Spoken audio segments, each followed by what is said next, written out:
Queridos irmãos, qual a razão ou o esforço?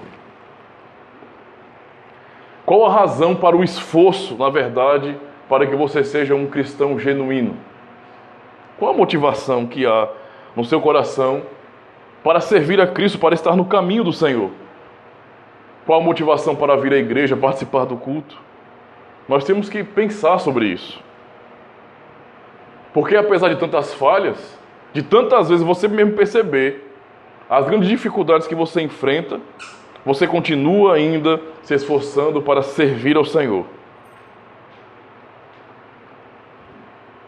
Qual a razão disso? Nós temos que, de fato, pensar nessas coisas, porque Deus nos chama não como robôs.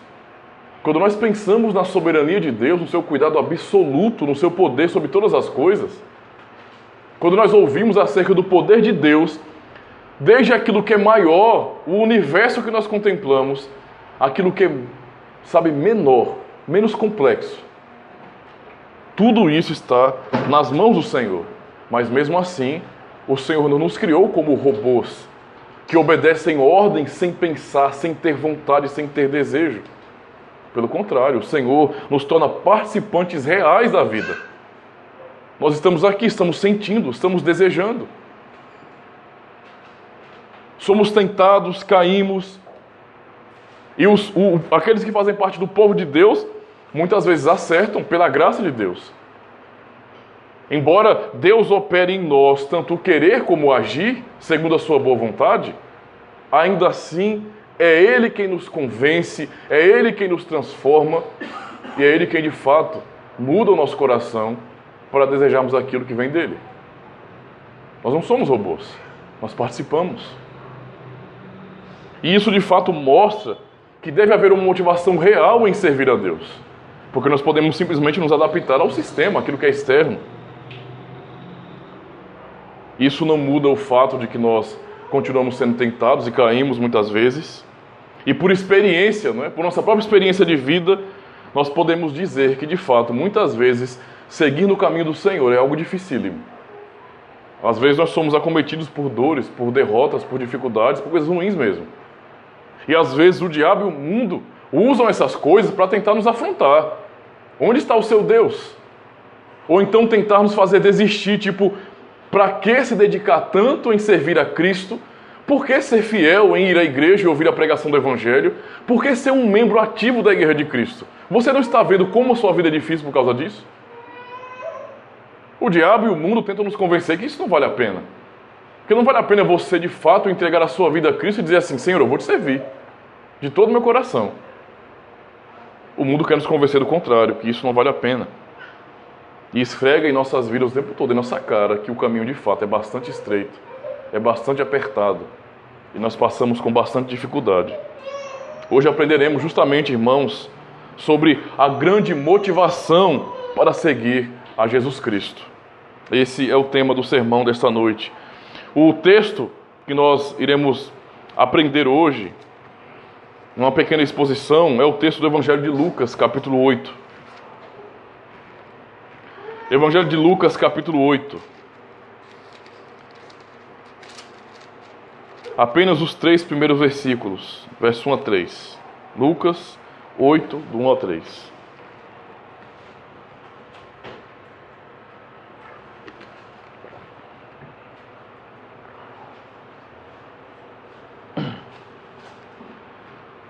Amém?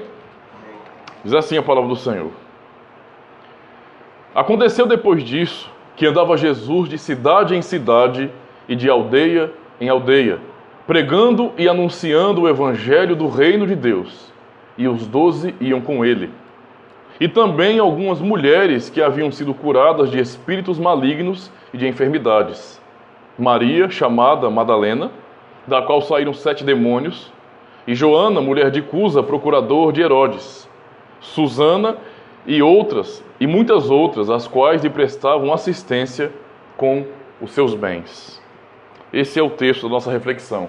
Obedecendo a ordem do texto, a primeira coisa que nós podemos observar aqui é justamente a missão de Cristo. O contexto é o contexto de pregação do Evangelho. Jesus está andando de cidade em cidade, anunciando o reino de Deus, como nós acabamos de ler aqui. Essa é a primeira coisa destacada no relato de Lucas, no capítulo 8, irmãos. Mostrando a grande missão de Jesus Cristo. E essa missão não é uma missão apenas temporal. Não é algo que foi inventado quando Jesus nasceu. Mas é uma missão que lhe foi dada desde a eternidade. Quando nós lemos, por exemplo, a palavra do Senhor na primeira carta de Pedro, capítulo 1, verso 18 a 20, observamos justamente isso. Sabendo que não foi com coisas corruptíveis como prata ou ouro, que fostes resgatados da vossa vã maneira de viver, que por tradição recebestes dos vossos pais, mas com o gracioso sangue de Cristo, como de um cordeiro imaculado e incontaminado, o qual, na verdade, em outro tempo foi conhecido, ainda antes da fundação do mundo, mas manifestado nestes últimos dias por amor de vós. A mesma verdade sobre o cordeiro que foi sacrificado antes da fundação do mundo, nós vemos também em Apocalipse 13, versículo 8. E eles disseram: e adoraram-no todos os que habitam sobre a terra, esses cujos nomes não estão escritos no livro da vida do cordeiro, que foi morto desde a fundação do mundo. Sabemos então que essa missão que Jesus Cristo estava cumprindo ali, no contexto dos evangelhos, era uma missão determinada desde a eternidade. Desde a eternidade. Não era uma coisa inédita, vamos dizer assim, algo novo na vida de Cristo, do nosso Senhor.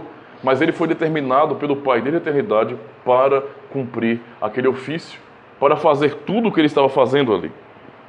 E sabemos muito bem aonde essa missão iria levar a Jesus Cristo. Ao máximo sofrimento, à humilhação, a ser tratado como sendo maldito de Deus, ao ápice do seu sofrimento. E por fim, depois de sua ressurreição, ser recebido no céu em glória. Tudo isso mostra justamente a missão do Senhor Jesus Cristo. Mas antes de chegar ao ápice do sofrimento da cruz, ou aos céus como o rei digno de sentar no trono, ele teve que fazer muitas coisas, e ele mesmo é quem diz isso. Quando nós observamos, por exemplo, o próprio Evangelho de Lucas, não é? Capítulo 4, verso 17 a 21, nós vemos bem assim: Jesus na sinagoga.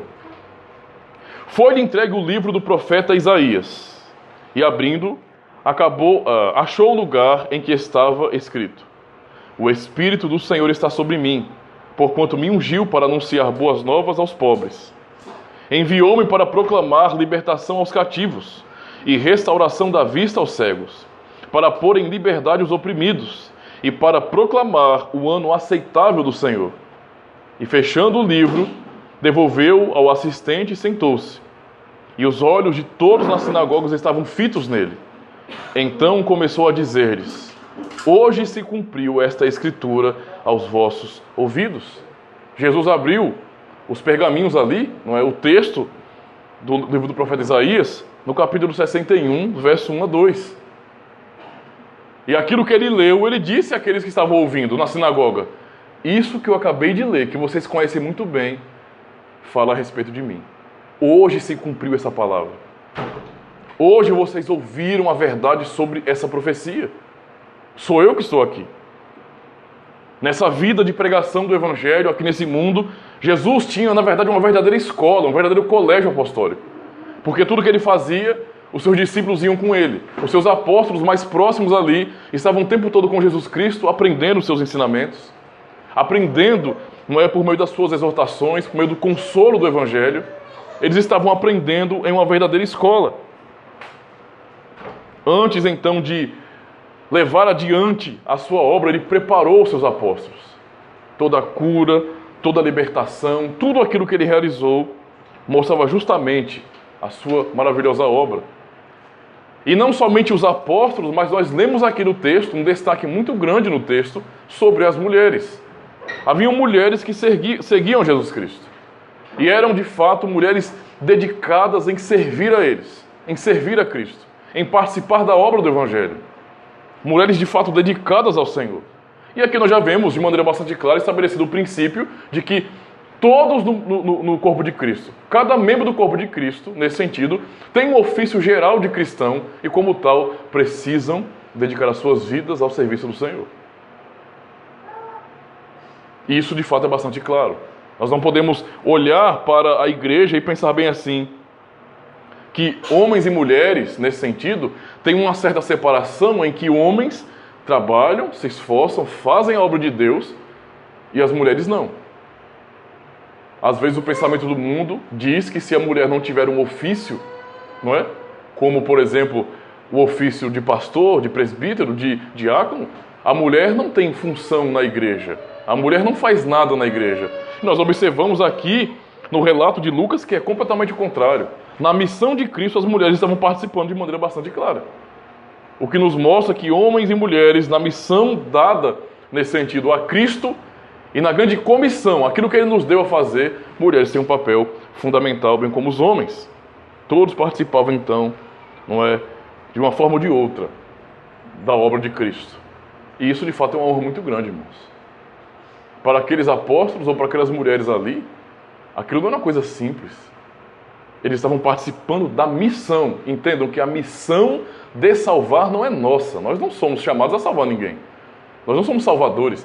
A missão de salvar é de Cristo. Ele foi enviado para a salvação. Nós fomos enviados para proclamar que o Senhor cumpriu a sua promessa. E que creiam em Jesus Cristo, que se arrependam de seus pecados. Mas nós não salvamos ninguém. Anunciamos a mensagem da salvação. As mulheres estavam participando então da missão de Cristo de salvar o mundo. Estavam ali assistindo ao Senhor. E isso não é uma brincadeira, não é uma coisa que nós falamos, não é? Existem algumas colocações, algumas frases que as pessoas usam muitas vezes para que outros não se sintam perdedores. Aí você tem uma competição, não é? Um momento assim onde você está competindo com alguém e uma turma todinha perde, não é? De repente um show de calor, as pessoas estão sendo avaliadas, julgadas e uma turma todinha perde. E aí as pessoas lançam frases como: aqui ninguém é perdedor, todos somos vencedores, não é? Todos somos vencedores. É uma frase que as pessoas dizem para de alguma forma tentar consolar, confortar o coração de quem perdeu. Mas não muda o fato de que perdeu, é uma competição, né? Não muda o fato. A ideia é tentar animar essas pessoas. Porém, quando nós lemos, não é, o relato de Lucas sobre essas mulheres ajudando ao Senhor, não é, ou o entendimento de que elas participavam da missão de Cristo como algo importante, não tem o objetivo de simplesmente tentar consolar as mulheres, ou os homens, ou as pessoas da igreja, para que essas pessoas tenham um sentimento de que são importantes. Não tem a ver com isso. Cristo não está nos dando uma ilusão. Ele não está dizendo: olha, vamos nos sentir vencedores, né? Vamos dizer que todos são vencedores, para que ninguém fique triste. Não é esse o objetivo, não é? Mas isso mostra de fato a grande importância do nome cristão, de seguir a Jesus Cristo, de participar, não é, como um membro vivo do seu corpo e ser enviado nessa missão. Pensem nos cargos de maior importância no mundo, não é? Trabalhar como um ministro do governo é um cargo muito almejado, um cargo de muita responsabilidade, de muito respeito. Ser altamente patenteado nas forças militares, isso de fato é algo admirável, não é? Ser o embaixador de um país, também uma função muito admirável. Ou ser o próprio presidente ou rei em algum país monarquista, funções que de fato são vistas pelas pessoas como as funções maiores, os cargos maiores, os cargos de maior honra. Embora sejam cargos de tamanha honra no mundo, irmãos, aos olhos, não é, das pessoas, comparados ao ofício de cristãos, não é? Na verdade são cargos humildes, cargos pobres. E isso não é para nos incentivar, no sentido de que nós venhamos ter o sentimento, não é, de que nós não somos derrotados, mas de que nós somos vencedores. Temos que nos confortar com isso, não é? Não vamos criar esse sentimento. O objetivo não é isso, não é causar uma ilusão, porque isso não é uma ilusão, é a verdade. O participar dessa missão, auxiliando a Cristo, hoje nós também, como igreja, auxiliando ao Senhor em seu serviço, porque é o que nós fazemos, diz respeito justamente a que Deus nos chamou para o cargo da mais alta patente, da maior importância do mundo. Em uma comparação grosseira, nós rapidamente diríamos que o cargo de um general, de um oficial de alta patente, de um ministro do governo, do próprio presidente, é um cargo muito maior, muito mais importante do que o cargo de um gari, de uma simples dona de casa, de um simples pedreiro. Mas esse gari, essa dona de casa, esse pedreiro, por serem cristãos, eles carregam em sua própria vida a mais alta patente deste mundo. Porque foram eleitos por Deus para servirem não o rei de um país, não o presidente de um país, mas o rei do universo. Então o fato disso está sendo registrado aqui, os apóstolos, como fazendo essa faculdade apostólica com Cristo, e as mulheres ali auxiliando a Jesus Cristo em sua missão, mostra, na verdade, a grande importância, a grande honra que Deus dá a nós pecadores, irmãos. A missão de Cristo é salvar, e Ele nos chama para sermos, os proclamadores dessa missão, dessa verdade tão profunda do Evangelho. Isso é o contexto, do ensino, da pregação, daquilo que nós aprendemos em Lucas. Agora vamos observar justamente as razões para seguir a Jesus Cristo. Porque nós observamos aqui no texto uma ênfase grande naquelas mulheres dedicadas ao Senhor. No verso 2 e 3 nós lemos: e também algumas mulheres que haviam sido curadas de espíritos malignos e de enfermidades. Maria, chamada Madalena, da qual saíram 7 demônios, e Joana, mulher de Cusa, que é procurador de Herodes, Susana e muitas outras, as quais lhe prestavam assistência com seus bens. Podemos aprender sobre essas mulheres que estavam participando ativamente do ministério apostólico. Podemos aprender muito. Elas não eram apostolisas, apóstolas. Aqui seria uma ótima oportunidade, não é verdade? Pelo anseio moderno das pessoas de quererem pegar aquilo que se vê na sociedade para moldar a igreja, essa seria uma situação perfeita para que Cristo chamasse uma das mulheres para compor a escola apostólica, o ministério apostólico. Mas não aconteceu. E o que nós vemos no texto é que havia uma dedicação muito grande daquelas mulheres. Nós temos a missão de Cristo, os apóstolos iam com ele, sem ênfase nos apóstolos, apenas iam com ele e ênfase, ou seja, 2 versículos inteiros para essas mulheres, mostrando justamente como elas eram dedicadas. Era a oportunidade perfeita para dizer, veja, as mulheres também vão receber agora ofícios na igreja, mas não aconteceu isso. Não aconteceu. E essas palavras nos mostram de maneira muito clara os papéis que são bastante definidos pelo Senhor. Aquelas mulheres, embora não tivessem ofícios específicos na igreja, tinham ofício de cristãs. Percebem? Elas dedicavam a vida delas a Cristo. Elas eram de fato muito dedicadas, eram fiéis seguidoras de Jesus Cristo. Aprendemos no texto sobre o porquê elas seguiam a Cristo também. Elas estavam ali por uma razão. Havia uma dedicação muito grande da vida delas, mas havia uma razão para isso. E quando nós observamos o texto, por tanta fidelidade, elas haviam sido curadas de espíritos malignos, de enfermidades. No caso, foram mulheres que, quando tiveram um encontro com o Senhor Jesus Cristo, foram profundamente abençoadas por Ele. Mulheres que foram curadas, abençoadas, libertas por Jesus Cristo. E então passaram a dedicar a sua vida ao ministério do Senhor, oferecerem a sua vida ao Senhor Jesus Cristo, porque receberam algo do Senhor grandioso, incomparável. Algo que somente Cristo pode dar. Não apenas um milagre externo, mas algo muito mais profundo. Elas não eram como algumas pessoas que se ofereciam para servir a Jesus Cristo e ficavam só falando. Quando nós lemos, por exemplo, Mateus 8, do verso 18 ao 22, isso aconteceu. E Jesus, vendo em torno de si uma grande multidão, ordenou que passassem para o outro lado. E aproximando-se dele um escriba, disse-lhe: Mestre, onde quer que fores, eu te seguirei. E disse Jesus: As raposas têm covis e as aves dos céus têm ninhos, mas o Filho do Homem não tem onde reclinar a cabeça. E outro de seus discípulos lhe disse: Senhor, permite-me que primeiramente vá sepultar meu pai. Jesus, porém, lhe disse: Segue-me e deixa os mortos sepultar os seus mortos. Pessoas que estavam ali vendo, coisas acontecendo. Uma multidão seguindo a Jesus Cristo. Uau, quem é este homem? É um grande profeta. Alguns até o viam como um grande revolucionário. Talvez seja aquele que vai nos libertar do domínio romano. Alguma coisa grande está acontecendo aqui. Isso não é normal, eu nunca vi isso aqui em Israel. Nem, na verdade, no tempo de João Batista, quando ele estava ali pregando, não é? No deserto ali da Judéia, anunciando o reino de Deus, que Cristo viria. Ainda assim, não havia tanta gente o seguindo. Com tanta autoridade que ele tinha, mas o que eu vejo agora com este homem é algo muito maior. Algo muito grande está acontecendo aqui. Eu quero segui-lo. Eu quero de fato aproveitar isso.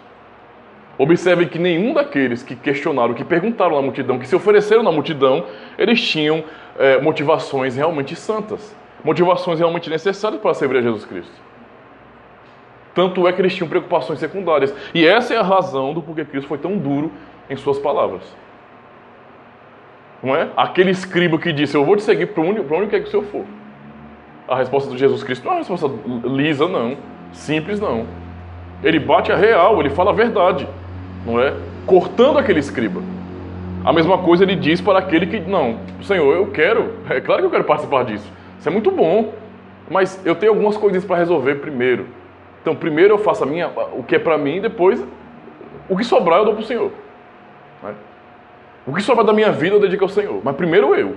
Primeiro os meus planos, primeiro meus projetos, as minhas preocupações pessoais. Eu tenho que enterrar meu pai primeiro. Eu tenho algo nesse sentido que é mais importante do que te servir agora neste momento. Então eu vou cumprir isso primeiro, depois eu te sigo. E Jesus diz, se você quer me seguir, me segue então. Deixa os mortos sepultar os seus mortos. Essa foi a resposta dele. Se você continuar lendo o texto, ele vai dizer, ninguém coloca a mão no arado e olha para trás é digno. Não é? A resposta de Cristo para eles foi dura, porque a motivação não era uma motivação realmente pura, verdadeira, mas era uma motivação que tinha a ver com o status social, não é? Com serem bem vistos ali das pessoas. Ora, que honra não terá o homem, a mulher que estiver do lado daquele que está sendo aclamado? Aquele que estiver ali o tempo todo ao lado daquele grande profeta. Deve ser uma coisa maravilhosa. Porém, a motivação daquelas mulheres era uma motivação realmente profunda. Não tinha nada a ver com se aproveitar do momento da ocasião. Eram mulheres que entenderam que a vida delas pertencia a Cristo. E elas seguiam a Ele de maneira dedicada. Aonde os apóstolos iam com Cristo, elas estavam ali. Estavam ali, dedicando as suas vidas a Cristo. A destacada que nós temos aqui é Maria Madalena. Maria, chamada Madalena, da qual saíram 7 demônios. Maria é uma figura muitíssimo importante nos evangelhos, irmãos, porque quando nós observamos todos os evangelhos, nós percebemos que Maria, a Madalena, estava sempre perto do Senhor. Sempre estava servindo a Cristo. Sempre acompanhando, não é, a escola móvel dos apóstolos. Sempre, sempre, sempre. É uma figura bastante presente que mostra dedicação à obra de Cristo. Não é? Tem muitas mulheres aqui. O texto fala que havia muitas mulheres. Cita algumas, não é? Destaca algumas aqui por suas diferenças sociais para mostrar essa diversidade, mas fala que havia muitas mulheres que, assim como elas, dedicavam sua vida a Cristo. Maria Madalena, ela tem um destaque importante e houve até muita confusão sobre a sua identidade. Né? Muitas pessoas acabaram criando uma mentalidade errada sobre Maria Madalena. Alguns até dizem que ela era aquela pecadora que no capítulo 7 ungiu os pés de Jesus Cristo, ou aquela que ia ser apedrejada. Aí você pergunta, de onde as pessoas tiraram isso? Porque nenhum texto da Escritura diz que ela era aquela mesma pessoa. O que acontece é que na Escritura o que não falta é Maria. Né? Tem um monte de Maria aqui. Um monte. E as pessoas fazem uma confusão de Marias. Maria, nesse sentido, ela pertencia a uma cidade específica e o nome dela, Madalena, referia justamente ao seu lugar de origem, a cidade de Magdala. É essa a referência do nome dela, Madalena. Não é? É uma cidadezinha que era pobre, mas naquele período de Jesus Cristo, não é? Teve, vamos dizer assim, uma melhora social, uma cidade que prosperou naquele período. Não é? Que ficava na costa ocidental da Galileia. E Maria saiu, então, da sua localidade, não é? Porque Jesus passava pela Galileia, e ao ver justamente, de repente, a pregação de Cristo, o anúncio do Evangelho, saiu. Nós não temos muitas informações pessoais sobre ela. Inclusive, quando nós lemos, não só aqui, mas em vários textos dos Evangelhos, que o destaque que dela foram expulsos 7 demônios. Não é? Nós não temos menção de quando foi isso. Não há destaque de quando foi essa expulsão. O destaque que se dá à vida de Maria Madalena era a sua dedicação. A preocupação, então, dos evangelhos não é falar o dia que ela foi expulsa, quando ela foi expulsa, mas os demônios foram expulsos dela, mas justamente, não é, as consequências dessa libertação na vida dela. Estava ali, dedicada ao Senhor, servindo. Nós vemos sobre Joana, que era mulher de Cusa, procurador de Herodes, não é? O procurador cuidava dos bens financeiros de Herodes. Nós vemos também Susana e muitas outras mulheres que lhes prestavam assistência com seus bens. Da mesma forma, irmãos, nós podemos observar que essas mulheres não desempenhavam um papel menos importante do que os apóstolos ou de qualquer outro discípulo. Todos ali que estavam ao lado de Cristo estavam por dedicação a Ele, de todo o coração, andando com o Senhor, procurando fazer o melhor que tinham para Ele, servindo aos apóstolos também, não é? E por que tanta dedicação? Porque elas foram libertas. Porque houve um momento na vida delas que elas eram pessoas condenadas, humilhadas na sociedade, pessoas que não tinham valor nenhum, pessoas que os fariseus se aproveitavam, que os mestres da lei se aproveitavam, como foi com aquela que foi pega em adultério. Aquela mulher, ela foi levada de maneira injusta. Veja, a lei pedia aquilo de fato, que quem fosse pego em adultério fosse apedrejado, mas eles levaram somente a mulher. Ela adulterou sozinha, foi? Ou seja, os fariseus, os mestres da lei, eles procuravam humilhar essas pessoas, humilhar de verdade, desprezá-las.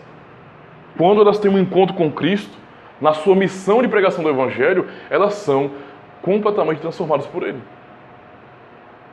E você percebe aqui então que essa dedicação deve-se a isso. A palavra-chave para a tamanha dedicação da vida dessas mulheres em servir fielmente no ministério de Cristo é a gratidão. Elas tinham consciência de quem elas eram, irmãos. De qual era a situação da vida delas, de humilhação, sem identidade alguma, sem saber quem eram. Mas o que aconteceu com a vida delas a partir do Senhor Jesus Cristo. E então a grande motivação da vida delas era a gratidão. Elas estavam servindo a Cristo como elas podiam servir. O texto destaca isso, que elas serviam ao Senhor com os seus bens. Veja como isso é importante. Servir ao Senhor com os seus bens. Elas tinham o quê para servir ao Senhor? As suas capacidades culinárias, domésticas, dinheiro. Eram mulheres de vários contextos diferentes. Tinha até mulheres aqui que eram esposas de pessoas da alta sociedade. E estavam dedicando o que tinham ao Senhor. Não, mas eu não sou um apóstolo, não é? Eu não sou um daqueles discípulos que está participando diretamente daquela escola. Eu não recebi a missão de lançar os alicerces da igreja. Como é que eu posso servir ao Senhor? E elas procuraram fazer isso com o que tinham. Elas dedicaram a Jesus Cristo. O que é que eu posso fazer para ajudar? Foram as mulheres que dedicaram dinheiro, tempo, cuidados específicos para alimentar aquela comitiva, para auxiliar em tudo o que estava acontecendo. E às vezes nós pensamos, isso aí não é uma coisa muito importante, não. Cristo a chamou para isso, irmãos. Mulheres que estavam servindo com seus bens o Rei da Glória. Isso é uma honra incomparável que Deus deu a nós, pecadores miseráveis. Quantos mais, no meio dessa multidão de seguidores, que também amavam a Cristo, que não eram como a maioria, mas que estavam ali de fato tentando dedicar suas vidas. Quantos, depois de sua morte e ressurreição, também não ofereceram tudo o que tinham para o serviço do Senhor. Era o que nós observamos ali, é o que nós podemos observar na vida daquelas mulheres. E então, tamanha dedicação por gratidão nos leva à compreensão de uma coisa. Elas tinham a consciência de que elas foram libertas para isso. Por que eu estou dizendo isso aqui? Porque muitos outros foram curados. Muitas pessoas foram libertas de espíritos malignos. Muitas pessoas receberam algum benefício ao encontrarem-se com Jesus Cristo. Observem um exemplo dos 10 leprosos. Quantos voltaram para agradecer ao Senhor? Quando nós vemos em Lucas 17, verso 11 a 19, Jesus passava ali e os 10 leprosos afastados, porque eles tinham que ficar afastados por causa de sua lepra, a doença contagiosa, eles gritavam o nome do Senhor. Grande profeta, Senhor, Jesus, filho de Davi, olha para nós, cura-nos. Nós queremos ser restaurados na sociedade. E Jesus, de fato, os curou. E todos eles saíram dali. Apenas um. O texto diz, o samaritano. Apenas um voltou para dar graças a Deus, para glorificar a Deus. Se prostrou diante do Senhor e adorou. Apenas um. Muitas pessoas tiveram um encontro com o Senhor. Muitas pessoas viram milagres maravilhosos, ou passavam e observavam Jesus curando, Jesus pregando, confrontando mestres da lei. Muitas pessoas ficavam impressionadas com o seu discurso, com o que ele fazia. Quem não ficou boquiaberto quando os fariseus o confrontavam e ele curou pessoas na frente deles? E eles ficaram calados sem poder falar nada. Muitas pessoas ficavam completamente abismadas com aquilo. Mas e daí? Qual o benefício real na vida dessas pessoas? Ser curado da minha mão, da minha perna, deixar de ser aleijado, voltar a enxergar? Muitas pessoas passaram por tudo isso, mas a experiência que nós observamos na vida dessas mulheres é absolutamente diferente. O que mudou, ou o que define a vida delas, não é simplesmente o encontro com Jesus Cristo. Não foi o dia que elas receberam aquela graça de serem curadas por Ele. Mas foi o que veio depois.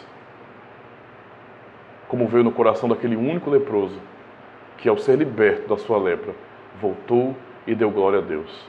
Aquelas mulheres foram de fato libertas, mas não só externamente, não só de uma doença, mas em seu próprio interior. Houve uma transformação. E é o que nós podemos testemunhar na vida de todos aqueles que tiveram um encontro real com o Senhor. O ponto principal em suas vidas não foi o dia em que viram Jesus passar, não foi o dia de um milagre realizado, mas foi o que veio depois. Ao serem libertos, reconheceram toda a graça de Deus ali. E então passaram a dedicar as suas vidas inteiras ao Senhor.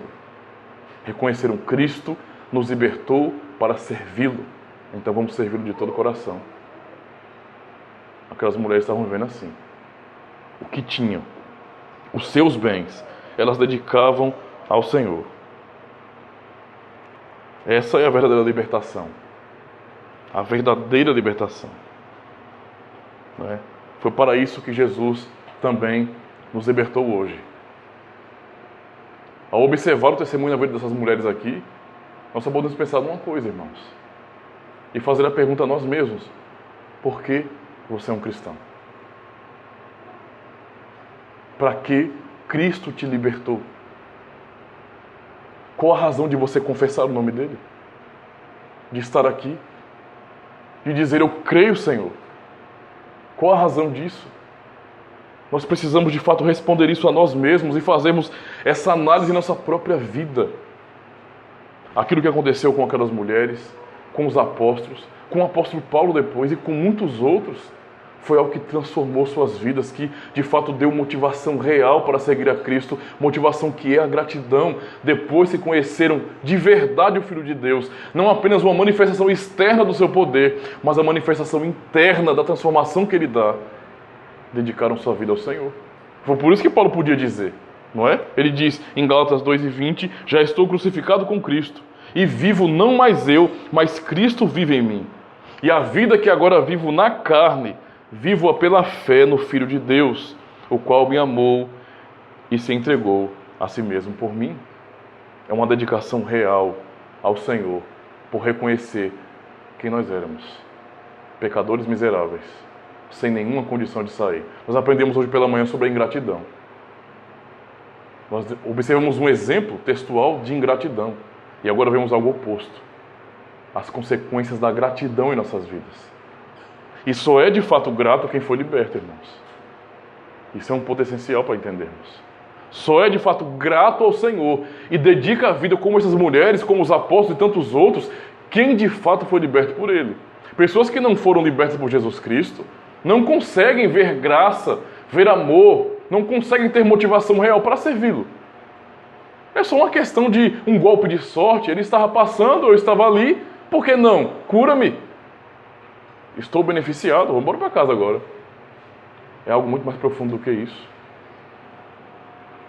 Para concluir, pensemos. Como servir a Cristo então assim?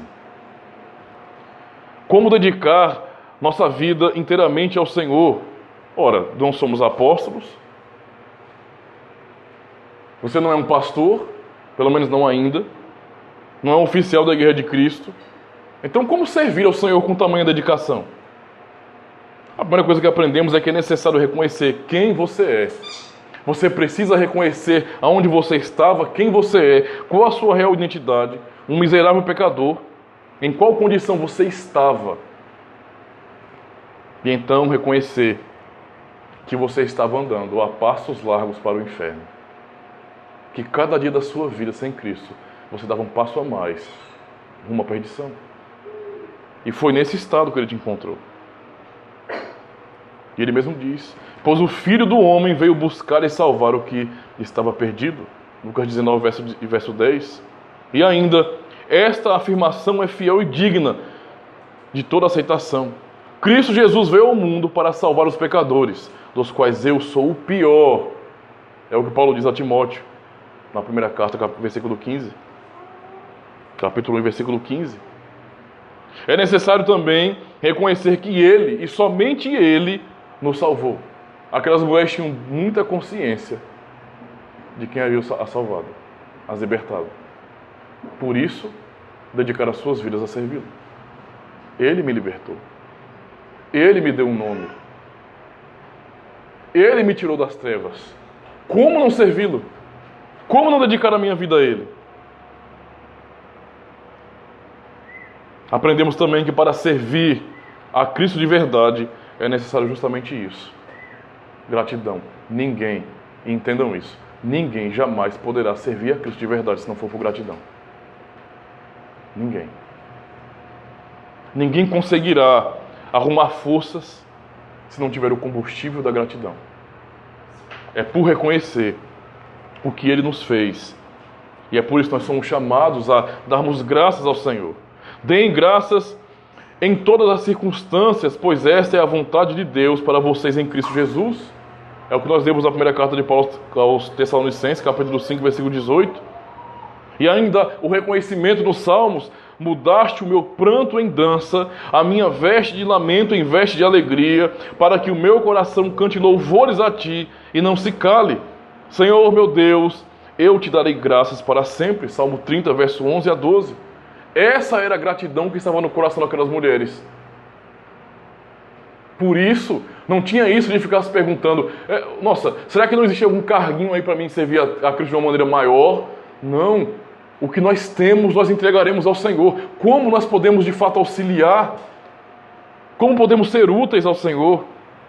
E por fim, com a gratidão em nosso coração, não vamos então viver para nós mesmos.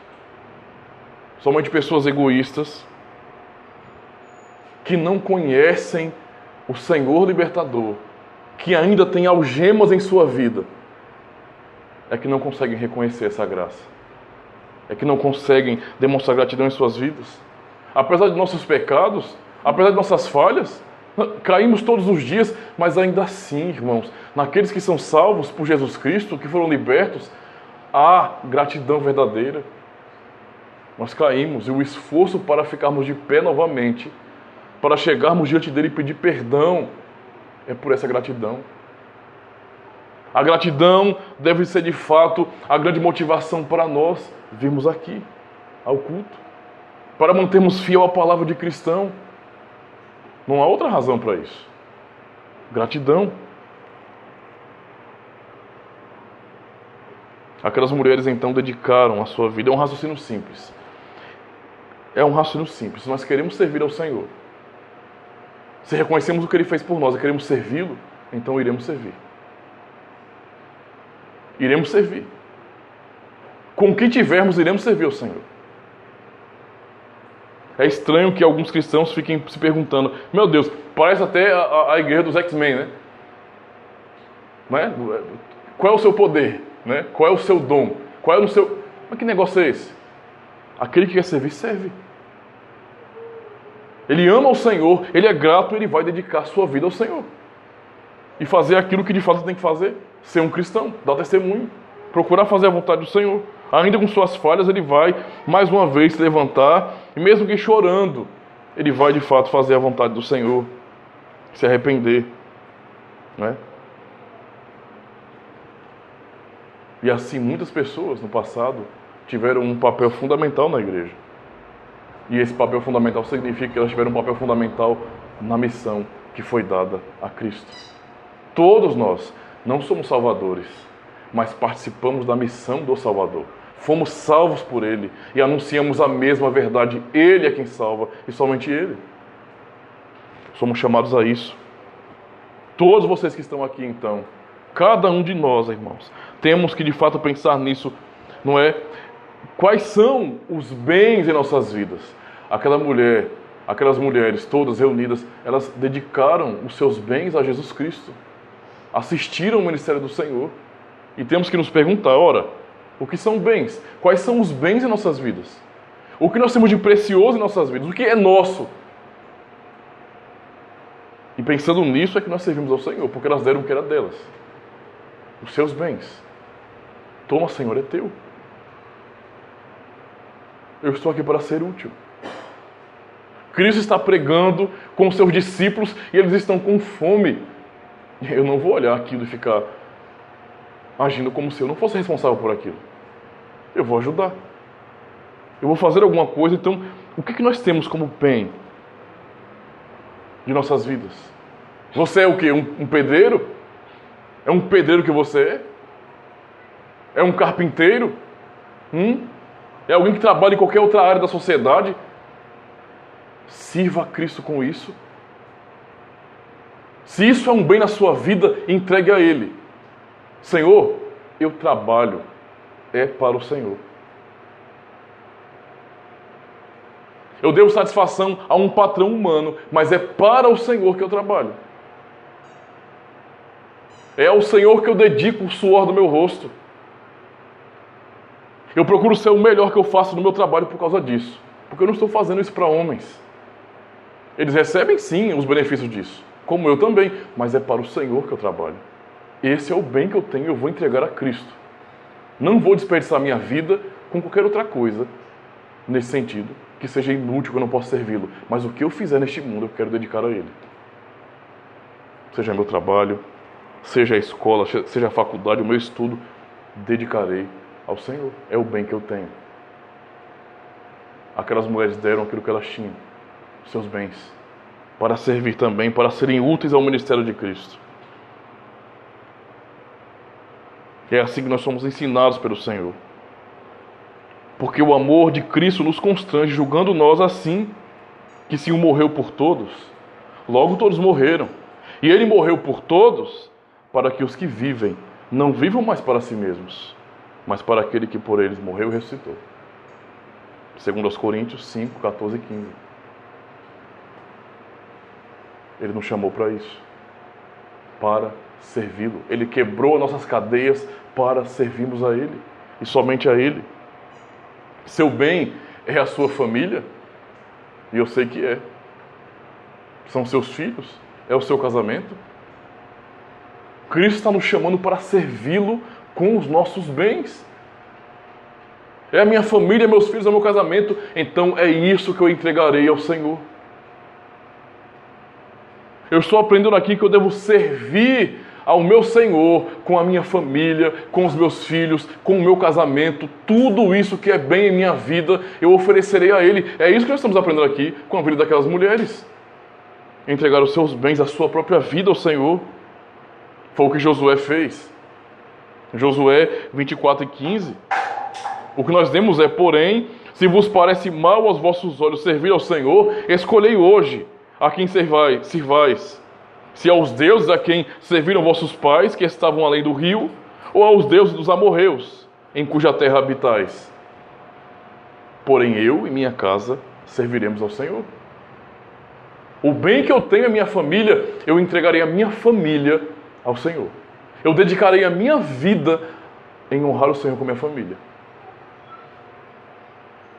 Serei o pai e a mãe mais dedicado a ensinar meus filhos o caminho do Senhor. Porque é o bem que eu tenho. É dele, eu quero entregar a ele. Aprendemos a fazer aquilo que Ana fez. Nós vemos no primeiro livro de Samuel, no capítulo 1, versículo 10 e 11. Ela, pois, com amargura de alma, orou ao Senhor e chorou abundantemente. E fez um voto dizendo: Senhor dos exércitos, se benignamente atenderes para a aflição da tua serva e de mim te lembrares, e da tua serva não te esqueceres, mas a tua serva deres um filho homem, ao Senhor o darei todos os dias da sua vida, e sobre a sua cabeça não passará navalha. Ana não podia ter filhos. Ana orou por um filho. E qual foi o desejo do seu coração? Se o Senhor me der um filho, Senhor, ele será teu. O bem que eu quero é um filho. Eu não tenho um filho, eu desejo ter um filho. Mas quando o Senhor me der esse filho, eu já estou dizendo hoje, ele será teu. Dedicarei ele todos os dias da sua vida ao Senhor. E foi o que ela fez. Esses são os bens, irmãos, que Deus nos dá para dedicarmos a Ele, somente a Ele. Por isso, na história dessas mulheres, na dedicação dessas mulheres que serviram a Cristo com os seus bens, com aquilo que tinham, nós temos um grande exemplo de um cristianismo puro, verdadeiro, de pessoas que de fato foram libertas e eram gratas ao Senhor.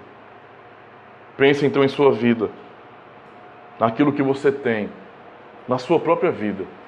E se você de fato foi alguém liberto por Jesus Cristo, se você sabe quem você é e o que Ele fez com você, não desperdice sua vida.